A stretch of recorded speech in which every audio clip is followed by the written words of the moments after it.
मी आज आपले शासकीय तंत्रनिकेतन इथे जी स्ट्रॉंग रूम आहे त्या स्ट्रॉंग रूमची सर्व जे मतकेंद्र आहेत 6 जे विधानसभेचे 6 त्याची आज पाहणी केलेली आहे।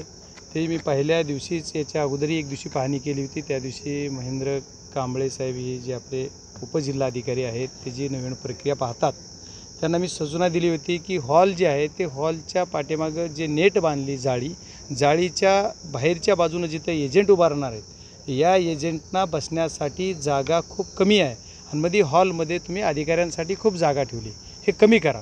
पण त्यांनी आज 8-10 दिवस झाले पण त्याच्यात बदल केला नाही।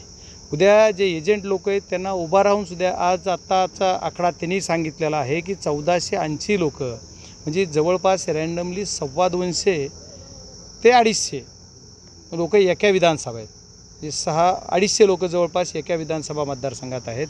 250 जर झाले तर टेबल आहेत 14 टेबलला जर म्हणलं तर साधारणतः 15-16 लोक एक टेबलला येतील।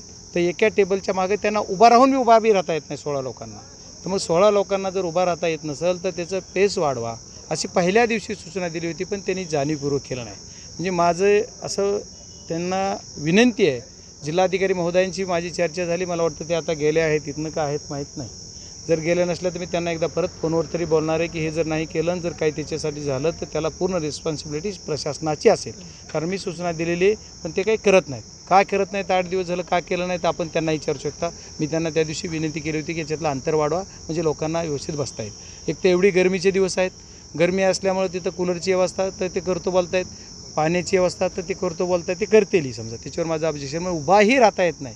जर एका टेबलला 15 मिनिमम लोक, जिथं की त्यांना अधिकारी त्यांचे 3 बसणारे ते एक हेल्पर असणारे 4च लोक आहेत, यांच्यासाठी जी हॉलचा जो पूर्ण एरिया आहे त्या एका टेबलसाठी जर त्यांचे 3 अधिकारी आहेत, 3 अधिकाऱ्यासाठी आपल्या ज्या काउंटिंग एजंटला जागा दिली त्याच्या 5 पट जागा त्यांना आहे आणि काउंटिंग एजंटला नाही। म्हणजे जर ही झालं तर मग काउंटिंग एजंट 15 आहेत, 15 एजंटला कमी 3 लोकांना एवढी जास्त, असं जर असेल तर चालणार नाही। शासनाचे जी काउंटिंग एजंट म्हणजे काउंटिंगचं काम करणारे लोक आहेत त्यांची बी काळजी घेतली पाहिजे, पण जे लोकप्रतिनिधीचे जे प्रतिनिधी म्हणून येणारे लोक आहेत त्यांचीसुद्धा काळजी प्रशासनाने घेतली पाहिजे, दुजाभाव संपवायला पाहिजे असं माझी विनंती आहे। हात आकडू नका अन्यथा मी स्वतःला संपवलं असं देखील तुम्ही म्हटले, काय झालं नेमकं, काय विषय काय झाला? हात आकडून वगैरे काही नाही म्हणलं मी, जी बोललो की तुम्ही प्रशासन म्हणून मला मदत करा, मग मदत आपण केली पाहिजे म्हणजे नियमाप्रमाणे करा, नाहीतर तुम्ही ऐकणारच नसाल तर मग आमचा राजकीय अंतच करणार आहेत तुम्ही।